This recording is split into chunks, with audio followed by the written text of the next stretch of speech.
คุณเคยคิดไหมครับถ้าวันหนึ่งผมเกิดอยากจะก่อคดีระดับโลกแล้วผมมีฝาแฝดหน้าเหมือนเป๊ะ DNA เหมือนกัน 100%ผมจะโยนความผิดให้แฝดผมรับจบแทนได้ไหมครับแบบว่าทิ้งรอยนิ้วมือไว้ทั่วที่เกิดเหตุเลยตำรวจจะจับผิดตัวหรือเปล่าอ้าว หยุดความคิดนั้นเดี๋ยวนี้เลยนะคะคุณพี่ เพราะต่อให้นายจะมีแฝดที่เหมือนกันยันรูผุมขน หรือ DNA ตรงกันเป๊ะทุกตัวอักษร แต่นายจะไม่มีวันหนีรอดจากหลักฐานชิ้นสำคัญที่สุดบนร่างกายมนุษย์ไปได้หรอกค่ะ เดี๋ยวสิครับ แฝดแท้ identical twins เกิดจากไข่ใบเดียวกัน DNA ชุดเดียวกัน หน้าตาก็เหมือนกัน ลายนิ้วมือก็น่าจะเหมือนกันสิครับ ผิดถนัดเลยจ้า เชื่อไหมคะว่าโอกาสที่คนสองคนจะมีลายนิ้วมือตรงกันเป๊ะๆในโลกนี้ มีน้อยกว่า1ใน 64,000 ล้านซะอีก นั่นหมายความว่าต่อให้นายมีแฝดลายนิ้วมือของนายกับเขาก็คนละเรื่องกันเลยค่ะ ฮะ1 ใน 64,000 ล้าน นี่มันยิ่งกว่าถูกหวยรางวัลที่ 100 รอบติดกันอีกนะ แล้วถ้า DNA ไม่ใช่ผลกำหนดทุกอย่าง แล้วใครหรืออะไรเป็นคนวาดลายนิ้วมือให้เราล่ะ คำตอบมันซ่อนอยู่ในช่วง 6 เดือนแรกในท้องแม่ค่ะ และขอบอกเลยว่ามันคือสงครามระหว่างพันธุกรรมกับความโกลาหลล้วนๆเลยนะคะ โอ้โห ฟังดูเดือด สงครามในท้องแม่เป็นยังไง วันนี้ Zero to Know จะพาไปไขความลับจากศูนย์สู่รู้กันครับ เอาละค่ะ ก่อนจะไปถึงเรื่องแฝดเราต้องย้อนเวลากลับไปตอนที่เรายังเป็นวุ้นในท้องแม่ก่อน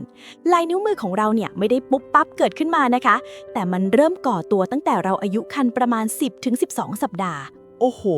เร็วมาก 3 เดือนเองเหรอครับ ใช่ค่ะ ในช่วงนั้นที่ปลายนิ้วมือเล็กจิ๋วของเราจะมีปุ่มเนื้อนูนๆขึ้นมา เรียกว่า volar pads Vola Pads เหมือนอุ่งเท้าแมวเหรอครับ คล้ายๆแบบนั้นแหละจ้ะ ซึ่งเจ้า volar pads เนี่ยขนาดและการเอียงของมันจะเป็นตัวกำหนดธีมหลักของลายนิ้วมือเรา ถ้าปุ่มมันนูนสูงและกลมดิก ลายนิ้วมือมักจะออกมาเป็นก้นหอยหรือ whorls แต่ถ้าปุ่มมันเอียงๆหรือดูเบี้ยวๆหน่อย ลายก็จะไหลไปเป็นมัดหวายหรือ loops และโค้งนะคะ อ๋อ แสดงว่าพันธุกรรมหรือ genetics ก็มีส่วนสินะครับ เพราะพันธุกรรมกำหนดรูปร่างของไอ้ปุ่ม Vola Pads นี้ ถูกต้องค่ะ พันธุกรรมเป็นคนวางโครงสร้างหลักหรือแพทเทิร์นว่าจะเป็นก้นหอยหรือมัดหวายค่ะ นี่คือเหตุผลว่าทำไมแฝดแท้ถึงมักจะมีประเภทของลายนิ้วมือคล้ายกัน เช่น เป็นก้นหอยเหมือนกัน อ้าว ไหนบอกไม่เหมือนไงครับ ประเภทเหมือนกันนะคะ แต่รายละเอียดต่างกันโดยสิ้นเชิงเลย เพราะหลังจากปุ่มโมลาร์พัดยุบตัวลงในช่วงสัปดาห์ที่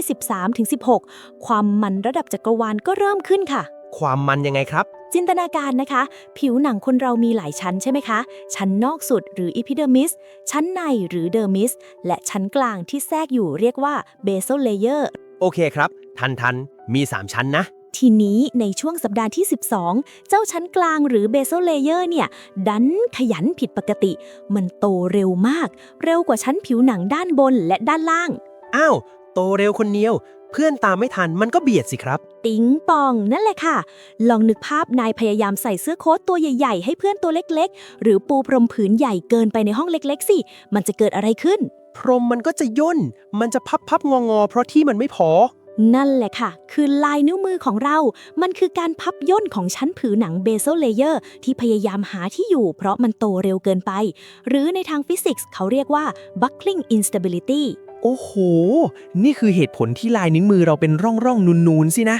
คือผิวหนังมันย่นนี่เอง ใช่ค่ะ และนักวิทยาศาสตร์ยังค้นพบอีกว่า การเกิดลายพวกนี้เป็นไปตามทฤษฎีคณิตศาสตร์ของอลัน ทูริงที่เรียกว่า reaction diffusion system หรือ Turing pattern เหมือนกับลายม้าลายหรือลายจุดเสือดาวเลยนะคะ เดี๋ยวนะ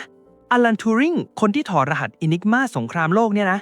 เขาคิดเรื่องลายนิ้วมือด้วยเหรอ อัจฉริยะก็คืออัจฉริยะค่ะ เขาอธิบายว่าสารเคมีในร่างกายเราในที่นี้คือโปรตีนอย่างวินท์ที่กระตุ้นให้ลายมันงอก และ BMP ที่คอยยับยั้ง มันสู้กัน สู้ไปสู้มาจนเกิดเป็นลวดลายที่สมดุลและสวยงาม เป็นเส้นสายบนนิ้วเรานี่แหละค่ะ โอเค ผมเข้าใจแล้วครับ ว่าพันธุกรรมวางโครงสร้าง และกลไกธรรมชาติสร้างร่องรอย แต่ทำไมแฝดแท้ที่อยู่ท้องเดียวกัน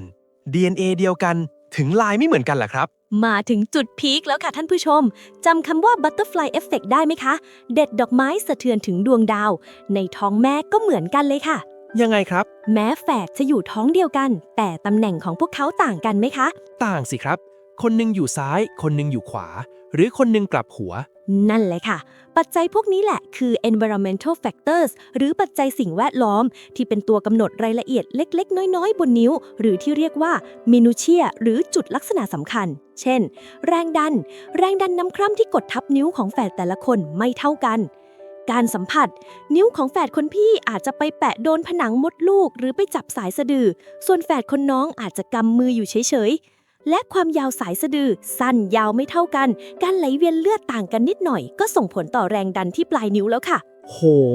คือแค่ทารกขยับนิ้วไปโดนถุงน้ำคร่ำลายนิ้วมือก็เปลี่ยนแล้วเหรอครับ ใช่เลยค่ะ แรงเสียดทานตอนที่ผิวหนังกำลังพับตัวเนี่ยแหละตัวดี แค่นิ้วไปเบียดกับแก้มหรือเบียดกับนิ้วอื่น องศาการงอกของลายเส้นก็เปลี่ยนทิศแล้ว เขาถึงบอกว่ามันคือ chaos หรือความโกลาหล เพราะไม่มีทางเลยที่แฝด2 คนจะขยับตัวเหมือนกันเป๊ะๆในท้องแม่ตลอด 9 เดือน แม่นยำค่ะ นี่คือเหตุผลว่าทำไมแม้แต่แฝดแท้ ลายนิ้วมือก็ไม่เหมือนกัน และไม่มีทางเหมือนกันได้ค่ะ ลายนิ้วมือคือบันทึกประวัติศาสตร์การเคลื่อนไหวของนาย ตั้งแต่ตอนนายยังเป็นทารก 4 เดือนในท้องแม่นั่นแหละค่ะ ว้าว ขนลุกเลยครับ เหมือนเราพกไดอารี่เล่มแรกติดตัวไปตลอดชีวิตโดยไม่รู้ตัวเลยครับ แถมเกร็ดเล็กเกร็ดน้อยให้อีกนิดนะคะ มีคนบางกลุ่มในโลกที่ไม่มีลายนิ้วมือเลยนะ เฮ้ย มีจริงดิ แบบปลายนิ้วเรียบเนียนไปเลยอะนะ จริงค่ะ มันคือโรคทางพันธุกรรมที่หายากมากๆ ชื่อว่า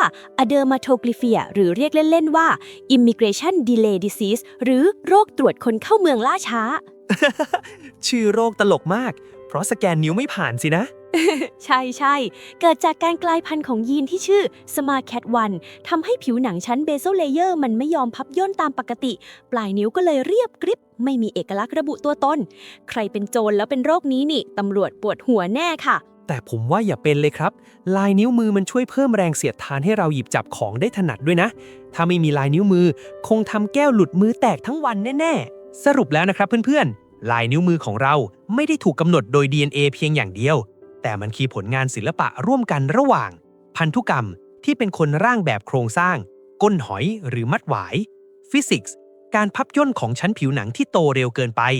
สิ่งแวดล้อม แรงดันน้ำคร่ำท่าทาง และการขยับตัวของเราในท้องแม่ครับ ใช่ค่ะ ดังนั้นลายนิ้วมือจึงเป็นสิ่งเดียวในโลกที่เป็นของคุณคนเดียวอย่างแท้จริง ต่อให้มีใครโคลนนิ่งคุณขึ้นมา เขาก็จะไม่มีวันมีลายนิ้วมือเหมือนคุณ เพราะเขาไม่สามารถเรียนแบบวินาทีที่คุณขยับนิ้วโป้งไปชนผนังมดลูกตอนอายุครรภ์15 สัปดาห์ได้ค่ะ สุดยอดไปเลยครับ ร่างกายมนุษย์นี่มันมหัศจรรย์จริงๆ ถ้าคุณชอบเรื่องราวสนุกๆ ได้สาระเปิดมุมมองแบบนี้ และอยากรู้เรื่องอะไรอีก คอมเมนต์บอกเราด้านล่างได้เลยนะคะ อย่าลืมกดไลค์ กดแชร์ และกดติดตาม Zero to Door ไว้เลยนะครับ จะได้ไม่พลาดคลิปใหม่ๆ แล้วเจอกันใหม่ตอนหน้ากับเรื่องเล่าที่สนุกกว่าที่คิดค่ะ จากศูนย์สู่รู้สนุกทุกคลิป